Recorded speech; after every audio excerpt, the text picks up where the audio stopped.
We've been asked several questions, but one of the questions that stands out the most is how do you select a commercial or residential home inspector? Well, one of the keys is knowing the job scope.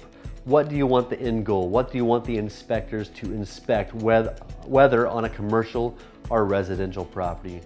Despite the property type, one of the keys you first want to know about, are they certified and insured? The reason is you want to have certification so they have the expertise, they've been trained, they have ongoing education, and to make sure that they're on their professional side and have full insurance. It really speaks volumes when an inspector has full E&O and general liability. Those are the two types of insurance you're looking at, whether the property type. Now, going back to how to select the home inspector, you want to interview them via the company or personally. You want to ask them questions. You want to make sure that you feel comfortable with the home inspector performing the job ahead. Then you want to dial into a little bit of deeper questions.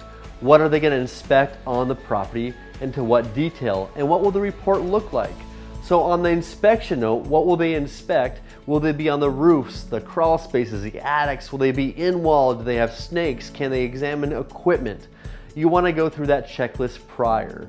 Also, the other notion is on the reporting type. Do you want a digital report or does it matter? Do you want an old written report? Do you want a carbon copy report?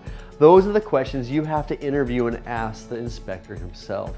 Also, you might find out their background or their experience. Do they have construction? Do they understand how buildings work and components off those notions? So it's really back to you in selecting an inspector, whether for a commercial or residential property, to interview them and to choose someone that you trust.